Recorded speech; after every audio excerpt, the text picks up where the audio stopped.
You may have this conversation with your mind several times before it acknowledges that you are in charge and that you really mean what you say. Imagine that your thoughts are like drops of water. One thought or one drop of water does not mean very much. As you continue to repeat the same thoughts over and over, you first notice a stain on the carpet, then there's a little puddle, then a pond, and as these thoughts continue, they can become a lake and finally an ocean. What kind of ocean are you creating? One that is polluted and toxic and unfit to swim in? Or one that is crystal clear and blue and invites you to enjoy its refreshing waters? All of us have these bags of manure that we carry around with us, called our past. And the people who have done things to us, and the events and the circumstances, all of this stuff that we use and we bond to. And we bond ourselves to these wounds of our past, and we identify ourselves on the basis of these wounds. And every once in a while we set it down and we reach in there and we smear it all over ourselves.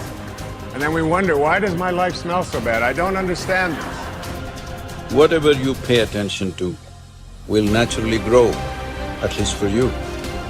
Every human being that you meet, there's a good side to them, there is a nasty side to them. If you pay attention to the nasty side, your mind will be preoccupied with the nastiness.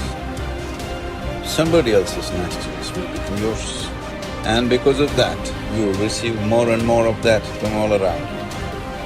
If you pay attention to the best, even though in some people it may be a minuscule, if you pay attention to the best, it will grow. At least in your mind, in your experience it will grow. There is a good chance it will grow in them also. You're never going to get enough. You already are everything. You're everything that you need. Think of it for just a moment. Everything that you need to have total bliss, perfection of your life, you already are. You already have it. You came into this world with nothing. That's how you're going out. And the time that you have here, what you have is your uniqueness, your specialness, and you don't need anything else. Now think on this. If you don't know how to appreciate what you have and where you are in your life, you don't need anything else.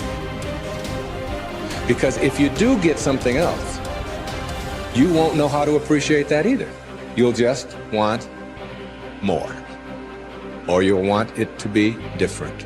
Or you'll want it to be the way it used to be. Or you'll want someone else to be the way you think they should be. If we are willing to turn our lives over to this greater power within us, the power that loves and sustains us, we can create more loving and prosperous lives. I believe that our minds are always connected to the one infinite mind, and therefore all knowledge and wisdom is available to us at any time. Nobody changes until they change their energy. When you change your energy, you change your life. See, it has nothing to do with the external activity that you're doing. It's got something to do with the internal systems as to how they're functioning. Essentially, it means neither your body, nor your mind, nor your chemistry, nor your emotions, nor your energy are taking instructions from you. They're doing their own thing. Once your machine is not in your control, being peaceful is impossible. I'll tell you, you get into your car and now you go there and you want to turn this way. You do this to the steering, it goes this way. Can you peacefully drive this car? Can you? No. Anxiety is natural, isn't it? This is what has happened to your vehicle. It's out of control. You've never done anything to find out where the steering wheel is, first of all. This is not that simple as a car, this is a super computer. Now the problem is most people have not even bothered to find the keyboard. They think if they do this, somehow it'll work. When you're given such a highly sophisticated machine, if you do not conduct it properly, it will cause many problems to you.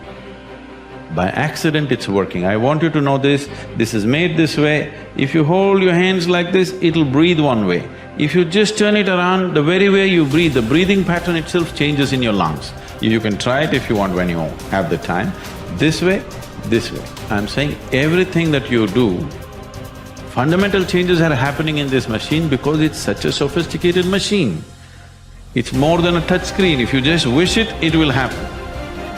When you have such a sensitive and sophisticated machine and you are operating like a blacksmith, then being peaceful seems to be difficult.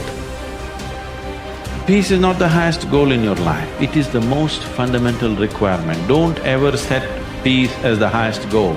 If you do that, you'll only rest in peace. You must see, to be peaceful is the first thing in your life, isn't it?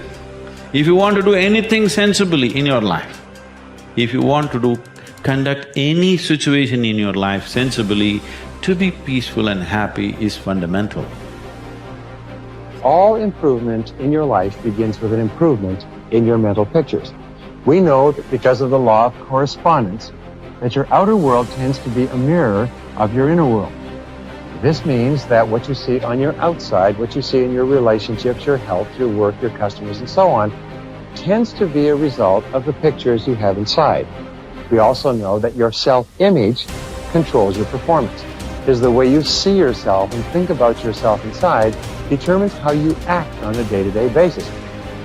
If you see yourself and think about yourself as an extraordinary person, if you see yourself as a success, if you see yourself as happy, positive, confident, in control, if you see yourself as a loving parent or spouse, you will act that way toward others.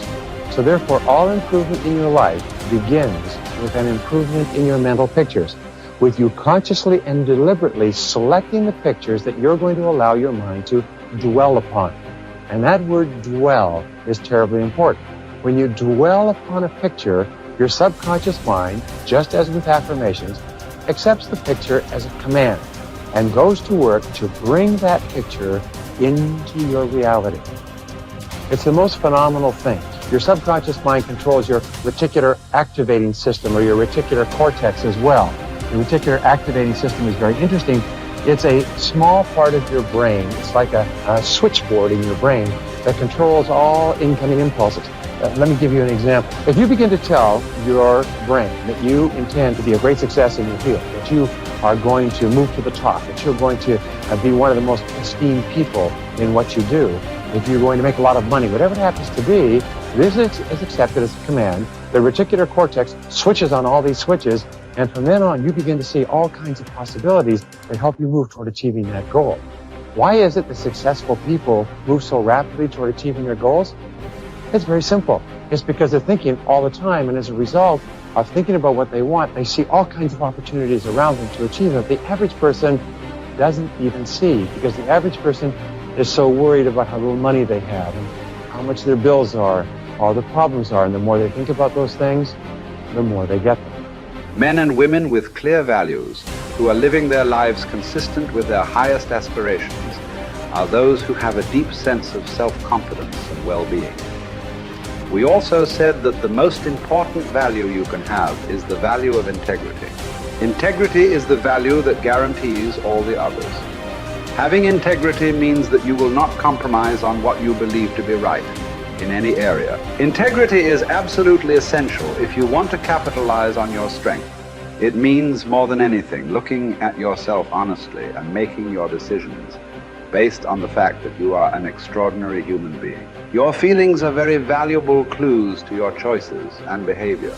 Your peace of mind and personal satisfaction is perhaps the most accurate guide you will ever have to doing what is right for you. To follow your heart, you don't necessarily need to make dramatic changes in your life or in your relationships.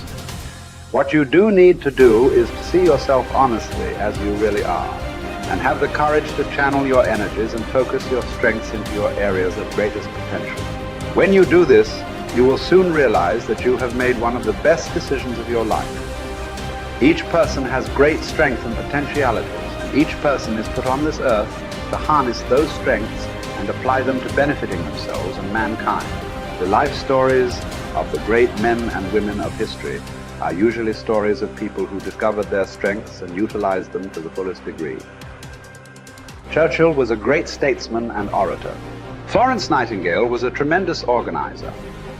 Florence Chadwick was an incredibly strong swimmer. Abraham Lincoln was a far-sighted and compassionate politician and president. Mother Teresa was a truly loving human being with an infinite capacity to care for and support the sick and dying people of Calcutta. Joe Montana was a quarterback with an incredible throwing arm with the Washington Redskins. All around you, you see men and women who have grabbed their major talents. You can do the same if you have the courage to follow your heart. Today is another good day. Unlock the path to your best self. Discover the transformative power of the 12 happy life secrets. Embrace all of them and watch your happiness thrive. Remember, your happy life is an inside job.